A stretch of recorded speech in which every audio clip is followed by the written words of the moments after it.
নমস্কাৰ, দীপিকাৰ হল চেনেলটোলৈ স্বাগতম জনালোঁ। আজি মই ঘৰতে কাজু আৰু ময়দাৰে সুন্দৰ এবিধ বৰফি বনাই দেখুৱাবলৈ ওলাইছোঁ। আশা ৰাখিছোঁ ভিডিঅ'টো চাই ভাল পাব।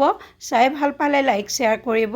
তেন্তে বলকচোন বেছি পলম নকৰি আমি ভিডিঅ'টো আৰম্ভ কৰোঁ। জোখ হিচাপত মই একাপ ময়দা লৈছোঁ। সেই একে কাপৰ জোখেৰে একাপ চেনি লৈছোঁ। 3 পৰা 4 চামুচমান পাউডাৰ গাখীৰ লৈছোঁ। আৰু লগতে মই এয়া ঘি আৰু ৰিফাইন তেল লৈছোঁ প্ৰায় 4-5 চামুচমান।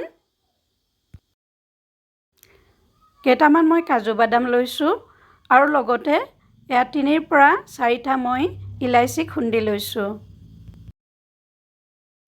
এতিয়া এই পেনখনতে মই চেনিখিনি গলাই ল'ম। এতিয়া সেই কাপটোৱে জোখ হিচাপত লৈ মই 1.5 কাপ পানী যোগ কৰিম। এয়া মই 1.5 কাপ পানী যোগ কৰিলোঁ। এয়া গেছ জ্বলাই মই পেন বহাই দিলোঁ। সোনকালে গলি যাবলৈ চেনিখিনি অকণমান লৰাই দিছোঁ। চেনিৰ ৰসখিনি হয় মানে বৰফি বনাবলগীয়া কাঁহীখন মই ৰেডি কৰি ল'ম। এই কাঁহীখনতে মই বৰফিখিনি ছেট হ'বলৈ দিম। এতিয়া মই ইয়াত অলপ ঘি সানি ল'ম। ঘি সানি ল'লে ধুনীয়াকৈ উঠি আহিব, লাগি নধৰে। চেনিৰ ৰসখিনি হয় মানে মই এই কাজুখিনি মিক্সিত গুড়ি কৰি এটা ফাইন পাউডাৰ বনাই ল'ম। কাজুখিনি মই গুড়ি কৰি ল'লোঁ। বৰ ধুনীয়া গুড়ি হৈছে। চেনিখিনি ধুনীয়াকৈ উতলি আছে। আঠা হৈছেনে মই চাই ল'ম এবাৰ। এয়া দেখিছেনে আঠা হোৱা নাই। আঠা ভাৱ আহিব লাগিব, তেতিয়াহে হ'ব। গতিকে মই আৰু অকণমান সময় উতলাই ল'ম। এডাল তাৰ অহালৈকে মই চেনিখিনি পগাই থাকিম। আকৌ এবাৰ মই চাইছোঁ। এবাৰ আঠা ভাৱ হৈছে, এয়া লাগি ধৰিছে, কিন্তু তাঁৰডাল হোৱা নাই আৰু অলপ সময় পগালে হৈ যাব। এতিয়া আকৌ অলপ মই আঙুলিত লৈ চাইছোঁ।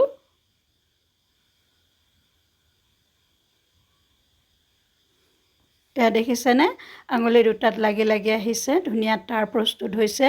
ইয়াকে তাঁৰ প্ৰস্তুত হোৱা বুলি কয়। এতিয়া মই গেছটো অফ কৰি দিছোঁ আৰু চেনিৰ ৰসখিনি মই ছাইড কৰি থ'ম। এতিয়া মই কেৰাহী গৰম দি থৈ দিছিলোঁ। কেৰাহী গৰম হৈছে। এতিয়া মই ইয়াত ঘিখিনি দি দিছোঁ।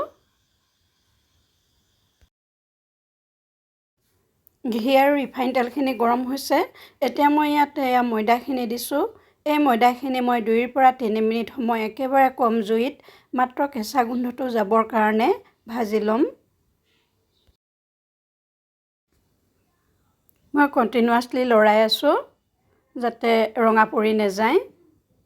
অকণমান লাডু হৈ আছে যে সেইখিনি মই ভাঙি দিছোঁ। বৰফিটো আমি বগা কৰি বনাম। সেইকাৰণে একেবাৰে কম জুইত ভাজিছোঁ। 2 মিনিটমান ভাজাৰ পিছত মই গুড়ি কৰি থৈ দিয়া কাজুৰ গুড়িখিনি দিছোঁ। এইখিনি দিওঁ মই একেলগে অকণমান সময় ভাজি ল'ম। মই গেছৰ ফ্লেমটো অফ কৰি দিছোঁ, কাৰণ মই 3 মিনিটমান সময় ভালকৈ ভাজি ল'লোঁ কাজু আৰু ময়দাৰ কেঁচা গোন্ধটো যাবৰ কাৰণে। এতিয়া মই বনাই থৈ দিয়া চেনিৰ ৰসখিনি অলপকৈ ইয়াত দি যাম। গেছ কিন্তু আমাৰ অফ কৰাই আছে। অফ কৰি লৈয়ে মই চেনিৰ ৰসখিনি দি আছোঁ, কাৰণ কেৰাহীখন গৰম আছেই। এতিয়া চেনিৰ ৰসখিনি যিহেতু মই ধুনীয়াকৈ পগাই থৈ দিছিলোঁ, তেনেকৈয়ে আমাৰ মিঠাইবিধ হৈ যাব। এতিয়া ইয়াত মই পাউডাৰ গাখীৰখিনি যোগ কৰিছোঁ। পাউডাৰ গাখীৰখিনি দিওঁ মই ধুনীয়াকৈ আটাইখিনি ভালকৈ মিহলি কৰি ল'ম। আকৌ মই গুড়ি কৰি থৈ দিয়া ইলাচিখিনি এয়া দি দিছোঁ। চেকনিত চেকি দিছোঁ যাতে মিহি গুড়িখিনিহে তাত পৰে।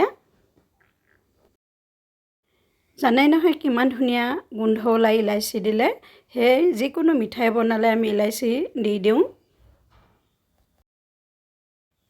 দেখাত শুকান দেখা গৈছে। মোৰ অনুমান হৈছে আটাইখিনি চেনিৰ ৰস দি দিব লাগিব, কাৰণ আমি এটা জোখতহে বস্তুখিনি বনাইছোঁ। সেইকাৰণে মই গোটেইখিনি চেনিৰ ৰসে দি দিলোঁ। এতিয়া মই ভালকৈ ধুনীয়াকৈ লৰাই থাকিম। এনেকৈ লৰাই লৰাই দেখিছেই নহয় সুন্দৰ এটা ড প্ৰস্তুত হ'বলৈ গৈ আছে। দেখিছেই নহয় চেনিৰ ৰসখিনি প্ৰায় হৈ গৈছে আৰু সুন্দৰ এটা ড প্ৰস্তুত হ'বলৈ গৈ আছে আৰু এইটো ষ্টেজতে আমি ৰাখি থৈ দিম আৰু কাঁহীখনত ছেট হ'বলৈ দি দিম। এতিয়া এইখন কাঁহীতে মই আটাইখিনি মিশ্ৰণ লৈ লৈছোঁ আৰু ধুনীয়াকৈ পাতল কৰি দিছোঁ। যিহেতু কাজু বৰফিটো পাতলকৈ বনোৱা হয় সেইকাৰণে গোটেই কাঁহীখনতে মই সমানে ভগাই দিম। হাতেৰে মই ধুনীয়াকৈ অকণমান সমান কৰি দিছোঁ।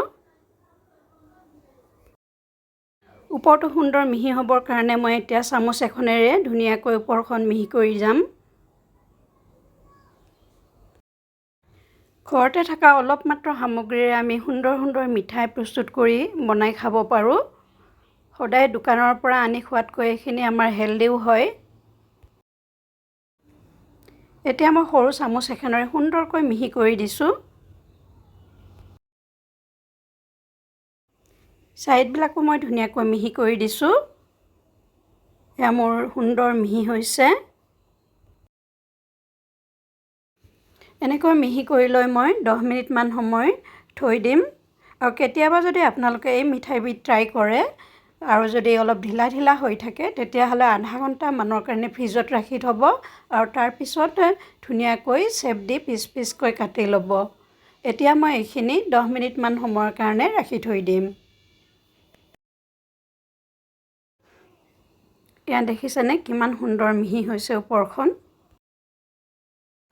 10 মিনিটমান পিছত মই চাইছোঁ ধুনীয়া হৈছে। আমি বৰফি আকাৰত কাটিব পৰা হৈ গৈছে। প্ৰথমতে মই অকণমান ছাইডখিনি কাটি ল'ম শ্বেপটো দিবৰ কাৰণে। এয়া দেখিছেনে কিমান ধুনীয়াকৈ উঠি আহিছে। এতিয়া মই এই ছাইডটো অকণমান কাটি লৈছোঁ। এতিয়া সমান সমানকৈ এটা জোখ কৰি লৈ এনেকৈ মই কাটি গৈছোঁ। এয়া দেখিছেনে খুব ধুনীয়াকৈ মানে কটা গৈছে। এতিয়া মই অইন এটা ফালেও ধুনীয়াকৈ এনেকৈ দি দিছোঁ। গোটেইখিনি মই ভালকৈ কাটি ল'ম। এয়া দেখিছেনে বৰফি আকাৰত শ্বেপ দি লৈছোঁ। গোটেইখিনি মোৰ কাটি হৈ গ'ল। এতিয়া মই পিচ পিচকৈ আপোনালোকক উলিয়াই দেখুৱাই দিছোঁ। দেখিছেনে কিমান সুন্দৰকৈ উঠি আহিছে। বৰফিখিনি অকণো ভাঙা নাই, বৰ ধুনীয়া হৈছে। এয়া দেখিছেনে আটাইখিনি বৰফিয়ে অলপো ভাঙা নাই, বৰ ধুনীয়া হৈছে। এতিয়া এই প্লেটখনতে মই উলিয়াই ল'ম বৰফিখিনি। দেখিছেনে মাত্ৰ 1 কাপ ময়দাৰে কিমানখিনি আমি বৰফি পাইছোঁ। এই প্লেটখনতে মই ধুনীয়াকৈ সজাই দিছোঁ। দেখিছেনে কোনোবাই ভাবিব পাৰিবনে এইখিনি যে মই ঘৰতে বনাইছোঁ। একেবাৰে কিনি অনা কাজু বৰফিখিনিৰ দৰে নহৈছেনে বাৰু। এতিয়া এখন বৰফি আপোনালোকৰ সন্মুখত মই ভাঙি দেখুৱাই দিছোঁ। এয়া দেখিছেনে কিমান ধুনীয়া হৈছে। যদিহে ভিডিঅ'টো চাই ভাল পালে লাইক শ্বেয়াৰ কমেণ্ট কৰিব আৰু নতুন নতুন ভিডিঅ' এনেদৰে পাই থাকিবলৈ চেনেলটো ছাবস্ক্ৰাইব কৰি থ'বলৈ নেপাহৰিব। অতি সোনকালে অন্য এটা নতুন ভিডিঅ'ত লগ পোৱাৰ প্ৰতিশ্ৰুতিৰে আজিলৈ আপোনালোকৰ পৰা বিদায় মাগিছোঁ। ভালে থাকক, সুস্থ থাকক। ধন্যবাদ।